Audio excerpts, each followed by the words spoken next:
afternoon and welcome to the Retail Jeweler YouTube channel. Chandu Bhai, it's fantastic to have you with us. And today, as you know, we are going to talk about GJPC's IIJS Virtual and your business and the entire Middle East region and what's happening there. So, can we start with asking you, what do you feel about this first time an online format of IIJS Virtual, which is going to happen from 12th to 16th of October? First of all, very, very warm welcome to all the listeners to this interview, and a namaste from me from Dubai. It's fantastic to be here today and talk about a new experiment, which is, I am sure, going to be one awesome, successful experiment. GJPC has always tried to do something to be on the forefront of the market. Even when the markets are down, they have always tried to find ways and means to reach out to the customers so that our beautiful Indian-made jewelry and precious stones can be available to the world over. So I think it's a fantastic idea, and एकदम सही समय पर सही कदम लिया है GJPC ने, and मुझे लगता है कि it is going to be one big success.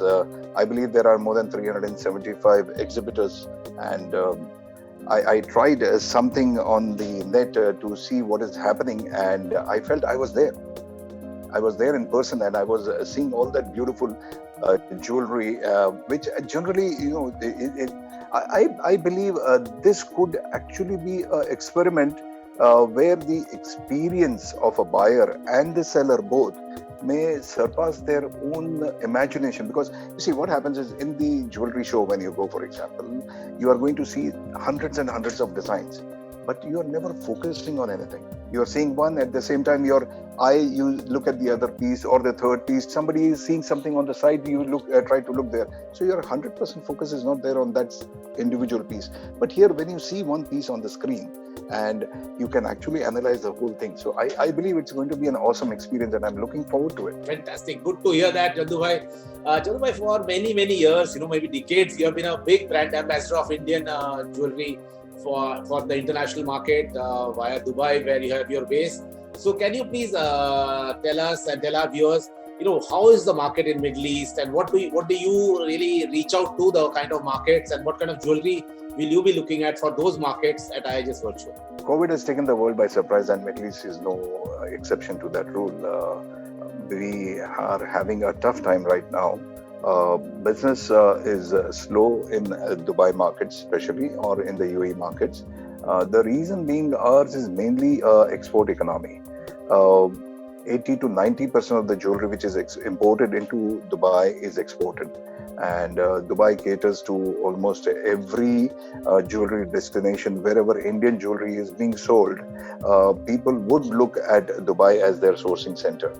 Main reason being, you see, if you want to buy Indian jewelry, say Calcutta-made jewelry, or you want to buy Kolhapuri jewelry, or you want to buy Delhi-made jewelry, you want to buy Mumbai-made jewelry, it may not be available in one place in India.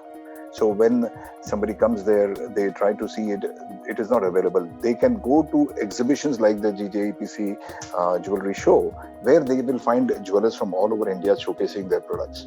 So Dubai is a reflection of that, because here the jewelers, they bring in jewelry from every corner of the world, and it is a ready display. That is the reason Dubai has, we call it as the city of gold, and also the jewelry destination of the world. So I believe Dubai is in a unique position, and in spite of all the challenges we are facing, I think we will be coming back very, very soon. Our flights have started, our airports are open, the country is open, and it is very, very easy to move around. Although the number of infections have increased, daily infections have increased, we've gone down to almost maybe 150, 160 cases per day. But right now we are averaging about 1,000, 1,100.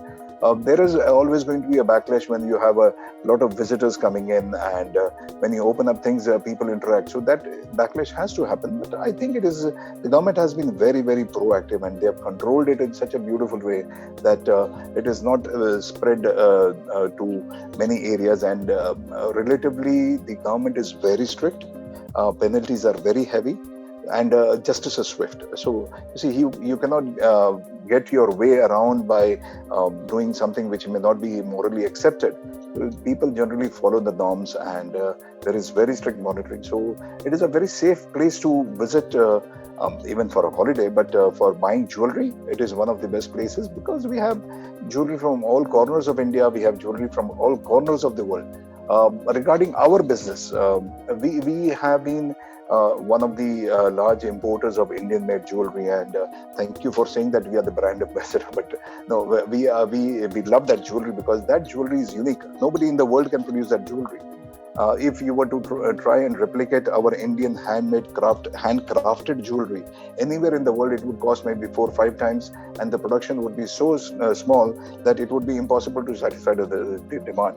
So I believe our jewelry is so beautiful, and it is appreciated almost in every part of the world now, amongst the Indian diaspora, amongst the people from the Indian subcontinent, but also the Westerners, the Europeans. They have also started liking our jewelry because we have a unique color, and our jewelry is full of colors. It is something which smiles in your face. It is not something which is dead, and that's the reason I believe there is going to be a fantastic future for all of us. Right now, what are we doing in Dubai? You see, the Dubai government opened up the markets immediately once the lockdown was lifted, and even actually, I must say this, even during the lockdown, the gold price jumped very drastically, and people were finding it difficult to pay their margins. But our gold souk area was totally blocked, and it was under a quarantine. The whole area was like a curfew. We approached, as Dubai Gold and Jewelry Group, we approached the government and the police, and they were kind enough to let all of us go and reach our stocks, just to check on our stocks, maybe to make some bank payments, margin calls, all those things. So they allowed us limited access to our offices also. So the government has always been proactive, and when you have a very proactive government which believes in ease of doing business, I think business is going to be fantastic. Siroya Jewelers is my company. We supply to almost all the GCC countries, and we also have very, very good friends and customers in Europe, in America, in I would say the Far East, also in Bangladesh, in Australia, you name it. And generally we try and sell to every place wherever Indian jewelry is sold. We specialize in Indian jewelry, and we do manufacture some jewelry here in UAE, but that is also takes its cue from the Indian jewelry. So yes, I am in love with Indian jewelry, and I think this is always going to be fantastic. Thank you very much for that insight. I'm sure it will really help our manufacturing fraternity. Chandu bhai, what is your opinion, or what do you think is now trending, or any new product category which is coming up which you feel will do well in the future? You see, jewelry, as we know, we will have to try and find new ways of manufacturing lighter weight.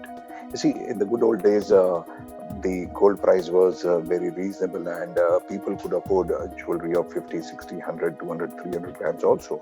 But now it's becoming increasingly difficult. Secondly, security also is becoming a important thing in almost every place in the world. So people want to buy lighter pieces. They should look big, but they should be lighter in weight. Also, a lot of colors is always helpful, because that is what makes our jewelry vibrant. And you see, a few years ago, antique jewelry was in great demand everywhere. Antique jewelry generally is a little heavy. It is supposed to be heavy because it should look old, and when anything which was old had to be having a little dents, had to have a little defects, so that it actually looked genuine. But I think that type of jewelry will also have to be redesigned to be much lighter, and then I'm sure it will become popular again. A lot of laser work is being used nowadays. A lot of machines are being used. A lot of electroforming is being used. Casting, we are using mainly now direct casting, so that the jewelry becomes lighter. You do a 3D print, and straight from there it goes into the cast. So generally a lot of adaptation has been happening. Even the Indian suppliers which we have, they have always stood up to the occasion and have always modified their ways of production. And I'm very proud to say that all our suppliers, we deal with very limited suppliers in India. Obvious reason is we would like to have some exclusivity, and we try to deal with jewelers who can give us that comfort that they are not going to give the jewelry to our competitors, because some niche has to be created. But all of them have been awesome in their adaptation to new techniques, and they have started using the 3D printing and castings and all. I think lightweight jewelry is the key answer to your question, what will sell. Adaptation of modern manufacturing techniques so that the production becomes very fast and cost effective. I think that is what we will do. Great. And what is your opinion on the entire diamond debate which is going on between natural diamond and lab-grown diamonds? There should not be any debate at all. It is two different categories. It is two different products. And you see, diamonds have been selling for ages. And I think a diamond will be sold for ages.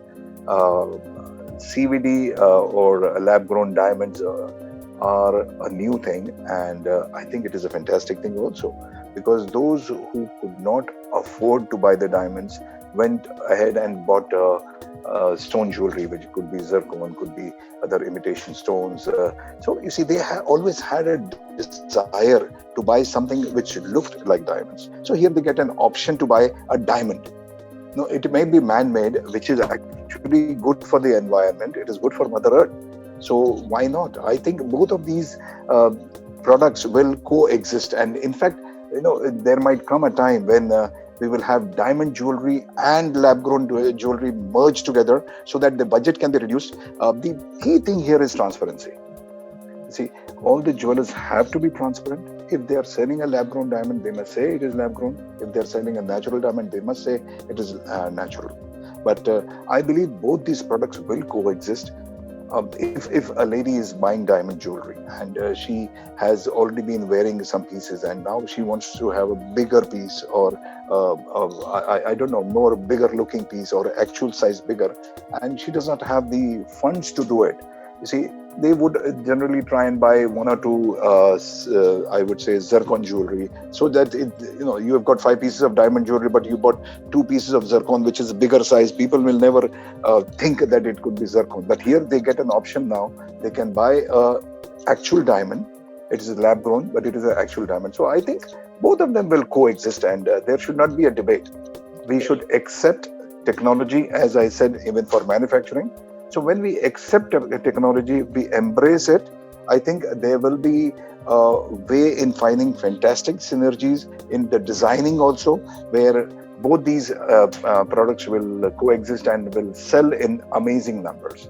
The demand for lab-grown jewelry has been growing by leaps and bounds in the Americas and Europe.